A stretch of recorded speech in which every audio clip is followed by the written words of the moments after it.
लद्दाख से लेकर सिक्किम से लेकर सारे जनजाति के लोग इस देश की सुरक्षा कर रहे हैं। सेना भी हमसे जो है पूछती है कि हम कहां से रास्ते में जाएं। तो हमारे बुजुर्गों ने 15 पुश्त पहले से जो है हिमालय की चोटी और कैलाश मानसरोवर हमारे लोगों का आना जाना रोज का जैसा था।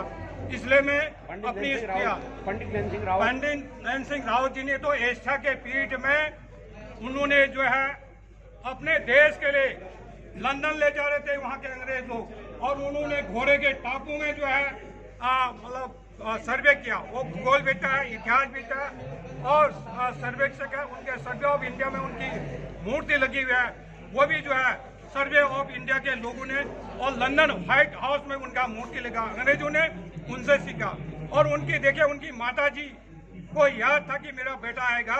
वो 12 साल के बाद घर लौटा। उनकी माँ ने उसकी पत्नी को कहा कि मेरा बेटा जिंदा होगा। वो 12 साल के बाद आया।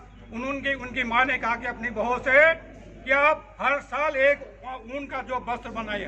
12 साल के बाद लौटा। 12 साल में कितनी विषम परिस्थितियों में, चाहे कजाकिस्तान हो चाहे रंगून हो, उन्होंने 3 देशों का खोज किया जो ब्रह्मपुत्र की चोटी से लेकर इतिहास इसका प्रत्यक्ष गवाह है। उनकी कहीं भी हमारे एक जगह भी आजकल कहीं भी न रोड का नाम है न कहीं पर कुछ है।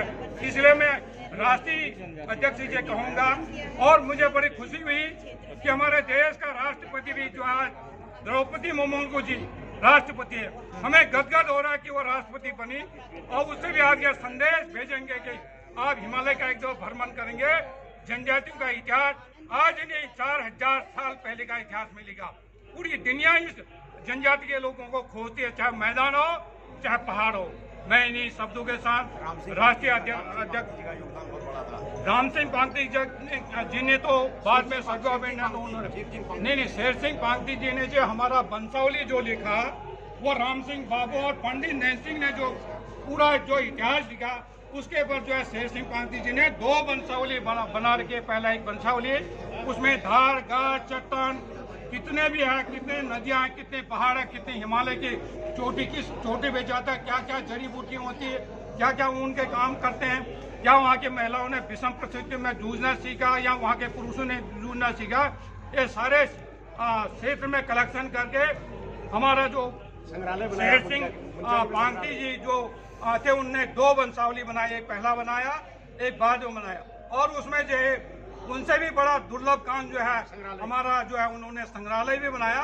उसके साथ साथ जो है संग्रहालय से बड़ा जो महत्वपूर्ण काम है राय बहादुर किशन सिंह जिनको अंग्रेजों ने दिया है, वो भी आपको एक देखने महत्व को मिलेगा।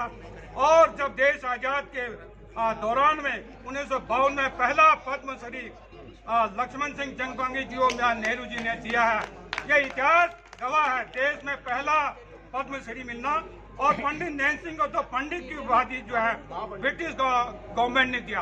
एशिया की पीठ में 3 वॉल्यूम छपा है, उसको आप कहीं भी खरीद के पढ़ेंगे तो आपको अपना जो जनजाति का इतिहास का पता चल पाएगा। उन्होंने पूरी दुनिया में जो है 3 या 4 देशों का खोज किया। भारत तो उनके लिए छोटा सा था, मुख्य में था, जिसमें महान लोगों ने बहुत बड़े काम किए हैं। स्वतंत्रता संग्राम सेनानी जैसे मैंने 45 के ना, और हमारे यहाँ के कितने में जो पहला जो हमारे उत्तराखंड से चीफ सेक्रेटरी रहे डॉक्टर आर पूजा जी ने बहुत ऊंचे काम। मेरे तो उनके साथ एक रोज का संबंध था। मैं जब प्रधान था लखनऊ में जाता था तो उनसे मैं जद्दोजहद करता था। उन्होंने उत्तराखंड के लिए बहुत कुछ काम किया, जो भी प्लान जड़ी बूटी हिमालय हो और तराई हो, बल्कि यहीं पे खटियामा में कई बार वो सम्मेलन में आए।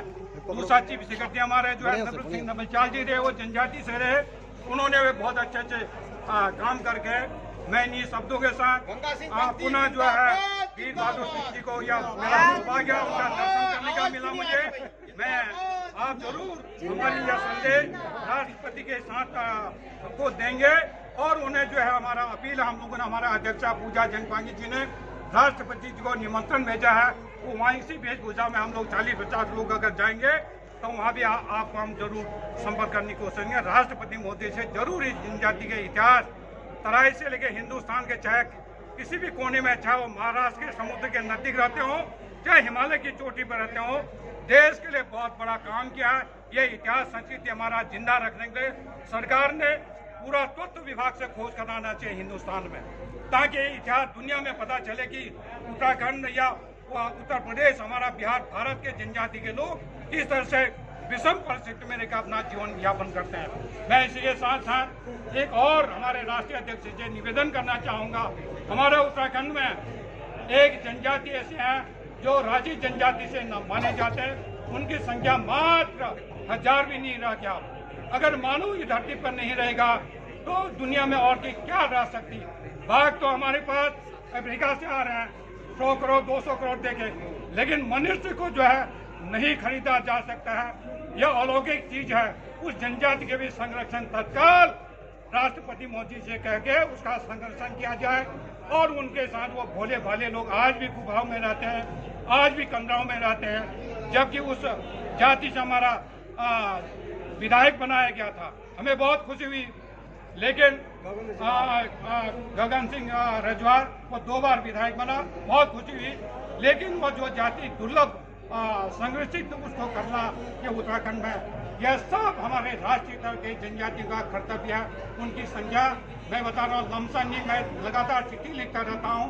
वहाँ के एक नाबालिग बच्चे को जो है जो 2 बच्चों को, गगन सिंह और जगत सिंह को झूठे केसों में जेल में फंसाया गया था, वो मैंने लिखे। सितारगंज से वो लोग जब जेलर ने छोड़ा तो 3 दिन में पैदल पहुंचे। वो बताइए, घर भी गया, मैं वहाँ गया था सितारगंज जेल में। खुद मैं राज्य आंदोलनकारी हूँ, जिला आंदोलनकारी रहा हूँ। जो हमारे पूर्वजों ने क्रांति की है देश के लिए, तो मेरे मन में जगता है कि अब ये क्रांति हम लोग भी करें, देश हित में करें।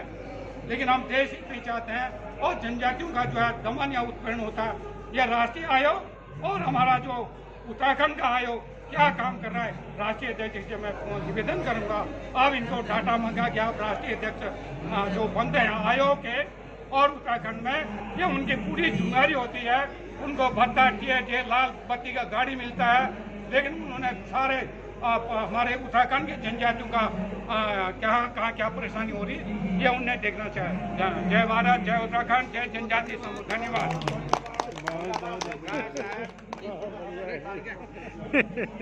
जय कल्याण जी।